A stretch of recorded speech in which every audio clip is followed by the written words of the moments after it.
তোমরা এই খাবারগুলো কি করবা পরে আবার? আর এই খাবারগুলো কি করে? মানুষে খায় কি করে? এরা তো কুত্তা গরুয়ে খায় না।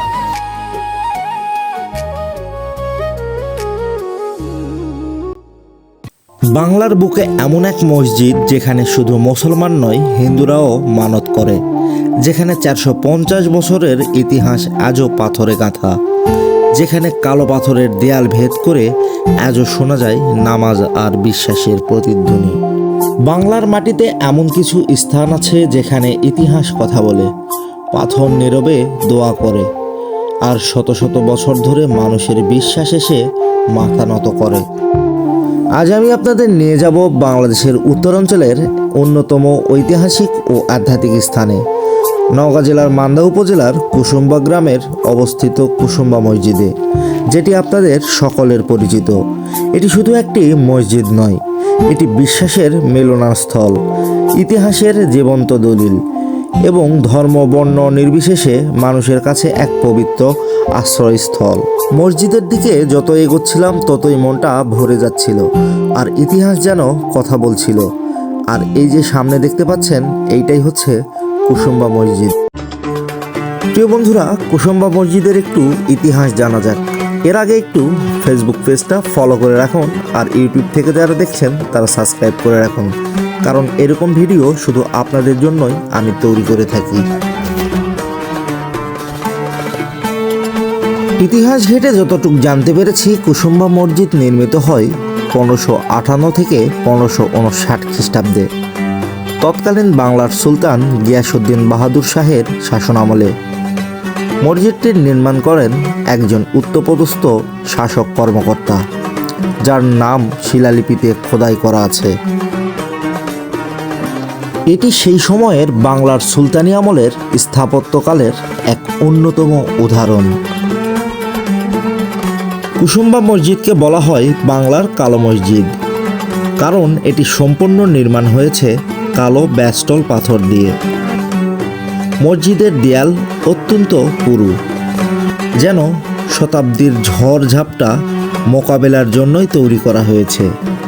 ভিতরে রয়েছে নিখুঁত খোদাই করা মেহরাব, 6টি শক্তিশালী পাথরের স্তূপ, মুঘল পূর্ব গম্বুজ শৈলী। জানা যায় 1897 সালের ভয়াবহ ভূমিকম্পেও এই মসজিদ প্রায় অক্ষত ছিল, যা এর নির্মাণের দক্ষতার প্রমাণ দিয়েছে। এটাই হচ্ছে সেই ঐতিহাসিক কালো পাথর। আগে যারা দেখেননি তারা এই ভিডিওতে দেখে নিন, আর যদি ভিডিওটা ভালো লাগে অবশ্যই সকলের মাঝে শেয়ার করে দিবেন। এই মসজিদের সবচাইতে বিস্ময়কর দিক হলো এখানে শুধু মুসলমানরাই নয়, হিন্দু সম্প্রদায়ের মানুষও মানত করে থাকেন। অনেকে বিশ্বাস করেন মানত করলেই মনের আশা পূরণ হয়, রোগবালাই থেকে মুক্তি মিলে, সন্তান লাভ ও বিপদ কাটে। আজও দেখা যায় হিন্দু নারী পুরুষ নীরবে এসে এই স্থানের প্রতি শ্রদ্ধা জানায়। এখানে ধর্মের দেয়াল নেই, আছে শুধু বিশ্বাস। কুসুম্বা মসজিদের ঠিক সামনেই রয়েছে একটি বহু শতাব্দীর প্রাচীন দিঘি। এই দিঘিটি শুধু পানির একটি আধার নয়, এটি কুসুম্বা মসজিদের ইতিহাসের নীরব সঙ্গী। ধারণা করা হয় মসজিদ নির্মাণের সময়কালেই এই দিঘিটি খনন করা হয়েছিল, কারণ সেই সময় অজু, গোসল ও পানির বড় বড় দিঘি খনন করার প্রচলন ছিল। আজও দিঘিটির পানি সারা বছর প্রায় স্থির ও স্বচ্ছ থাকে। আপনারা ঠিক আমার পিছনে যে গাছটা দেখতে পাচ্ছেন, এই গাছটাই হচ্ছে সেই প্রাচীন গাছ, যেটা কুসুম্বা মসজিদের ঠিক পাশেই অবস্থিত। স্থানীয় লোকজনের বিশ্বাস এই দিঘির পানিতে এক ধরনের পবিত্রতা আছে।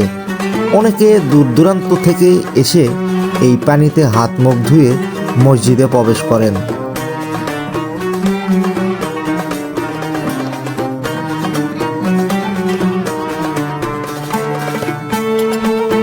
মসজিদের পাশেই রয়েছে সেই পুরনো বিশাল গাছ, যা একটু আগেই আপনারা দেখেছেন, যেগুলো এখনও ইতিহাসের নীরব প্রহরী।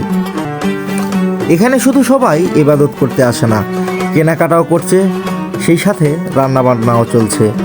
যারা মানত করে তারা কিন্তু এইভাবেই সে রান্না করে মসজিদে এবং সবাইকে খাওয়ানোর ব্যবস্থা করে। আর এই যে দেখুন কতটাই না ভিড়, আর এগুলো কিন্তু সবগুলো আলাদা আলাদা পরিবার থেকে এসেছে। যে যেভাবে মানত করে এসেছে সে সেভাবেই পালন করছে। বর্তমানে কুসুম্বা মসজিদ বাংলাদেশ সরকারের প্রত্নতাত্ত্বিক অধিদপ্তরের তত্ত্বাবধানে সংরক্ষিত। এটি শুধু একটি দর্শনীয় স্থান নয়, এটি আমাদের ইতিহাস, আমাদের ঐতিহ্য। আজকে যেহেতু শুক্রবারের দিন ছিল, তাই প্রচুর মানুষের ঢল ছিল।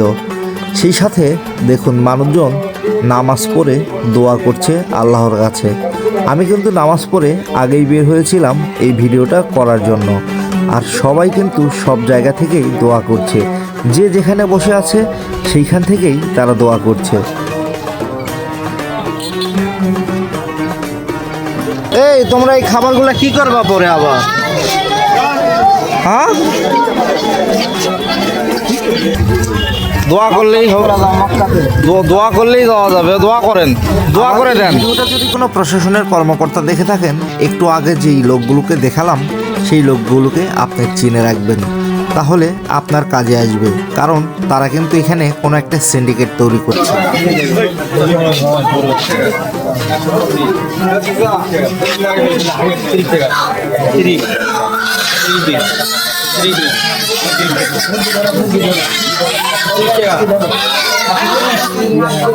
আর তারপরেই আমি কিন্তু চলে গেলাম এইখানে যারা মানতের জন্য জিনিসপত্র দান করেছে সেগুলো ডাক হচ্ছে, আর সবাই কিন্তু সবার মতো করে কিনে নিচ্ছে। আর এখানে একটা ডিজিটাল দান বাক্স আছে, যদি আপনাদের প্রয়োজন মনে করেন আপনারা কিন্তু এখানে দানও করতে পারেন। অবশ্যই সেটা যাচাই করে করবেন।